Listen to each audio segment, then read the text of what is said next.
flights across the United States were grounded at around, 7:20, 7:30 this morning due to a FAA outage of their NOTAM system, right, which is used to alert pilots about various hazards. Notice to air missions. Notice to air missions. The FAA saying that they're going to be grounded at least until 9 o'clock. United Airlines saying that they're delaying everything until 10 a.m. We don't know that if at 9 a.m. that means they will have everything cleared up. The White House press secretary has said that they don't have any evidence yet that this was a hack, that this was a cyber attack. Southwest also saying that it's delaying flights or that they're monitoring this closely. Southwest probably kind of breathing a sigh of relief that now they can blame the government for this rather than their own incompetence, because they've been under the gun over the last few weeks. This is producing bedlam at airports around the country. All domestic flights. I mean, it's like all of them. That's what they did after 9/11. Yes. Like all of them. And when you have such a finely calibrated system that is so dependent, it's an ecosystem basically. It is so dependent on getting things with, a little wiggle room, of course, like point A to point B, then B to C.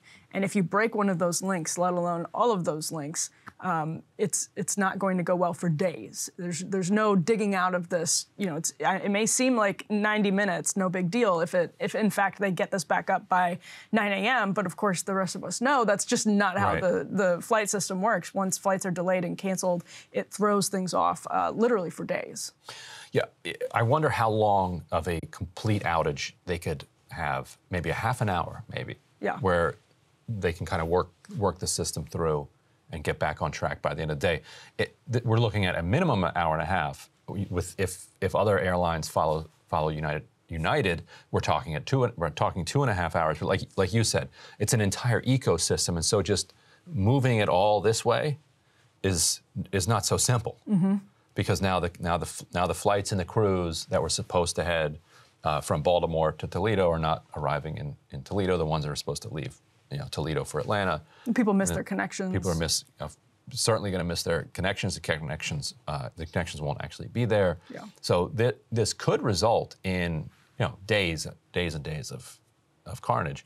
And although finally, here's an opportunity for Pete Buttigieg to do something. I was going to say, this is another massive black eye for Pete Buttigieg. I believe this is the first time since 9/11 that the FAA has grounded all domestic flights. Obviously, it's a safety and security issue when you're talking about this particular system.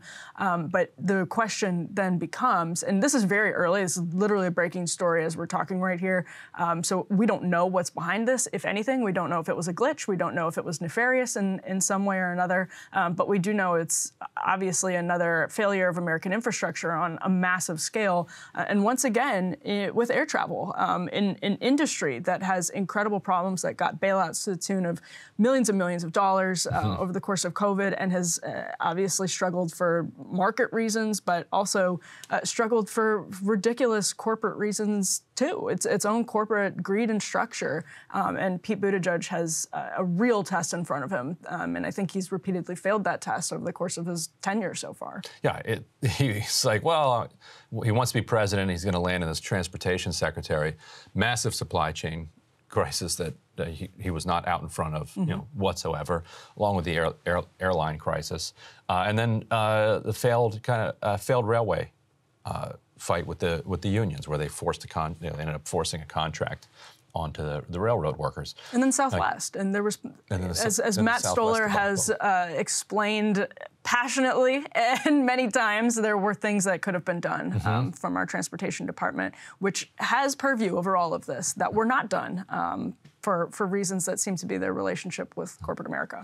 And there's also a structural and fundamental kind of federal governing problem here that we've talked about before on the show in relation to the way that the federal government is still using like Microsoft 97 in so many of its systems, and it comes down to the way that the leadership is structured in our governing system.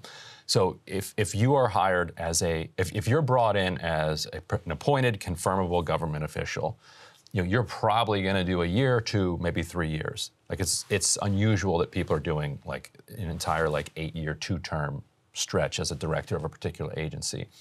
Therefore, you don't have any incentive to look into the guts of the computer system or any of the other broader infrastructure that your workers are relying on and saying, is that a floppy disk that you're saving this to?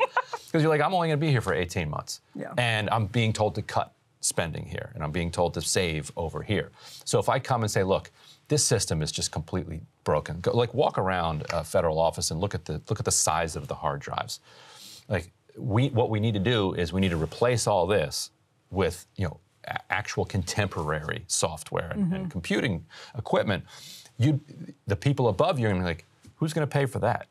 You want me do you know what Congress is dealing with right now? Because it's always some manufactured crisis that Congress is dealing with. So you're going to, and so the FAA's, what's it called, the NOMAD, this agency that we've never even heard of unless we're pilots or in the actual system. They want, you know, $250 million for new software. We're not doing that. Right. Are you crazy? Right. And so they're like, all right, well, we'll just keep rebooting this one and hope it keeps working. So that's why it may actually not be a cyber attack. It just might be a system that was developed in like 2004, and it's just Windows 98. Yes, Windows and the Windows XP, 98. they're running on XP. Yeah, and it no longer operates probably with, you know, airplanes built after 2015 or what. You know, there's just, you know, at some point you have to invest in your governing kind of fundamentals, or it's not going to last. Yeah, and this is, we can talk about this more in the IRS block, but it's a frustrating thing that when you throw more money at government problems, you don't always get better solutions. That doesn't mean that these things don't need more money. It just means that you can throw as much money at them as you want, and it's not going to necessarily yield the results. And just anecdotally, over Christmas, I was thinking last year I had to mail a bunch of stuff home from Christmas when I went home to Wisconsin, and the package got lost. So just a lot of money worth of stuff got lost by USPS. I didn't use FedEx or UPS, which I should have, but I went to the Postal Service, paid money, sent it. It got lost. They were looking for it over the course of a year. Then this year, Southwest outages, right? Like, it was just infrastructure failure, bookending 2 Christmases. And that's why I think things like this are really worth our time, more than some other stories that people like to talk about in media, because the basic infrastructure, like, we are not functioning as a country in some very basic ways right now, and this seems to be another good example of that.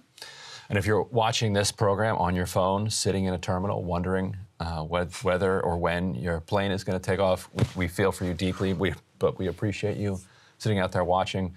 You could head over to the airport bar. You're allowed to get a beer. The rule is there is no time in an airport. 6 a.m., but if you're in an airport, you can still order a beer. It is 5 o'clock perpetually at any airport. Right, and you're traveling, so therefore time is different. Yes. So head yourself over to the bar because you might be there a while. That's right. Unless you're in recovery, don't do that. Yeah, good advice. As always, good advice, personal advice from Ryan. That's right. Hey guys, ready or not, 2024 is fully upon us now, and Soccer and I have been brainstorming ways that we can really up our game for this critical election. Yeah, we rely on our premium subs to expand our coverage, to add staff, to upgrade the studio. We just want to give you the best independent coverage of this election, which is possible. So if you can help us out, become a premium subscriber today, breakingpoints.com, or the link is down here in the description video. It really means the world to us, and if you like what we're all about, this is the best possible way to keep us 100% independent, working only for you.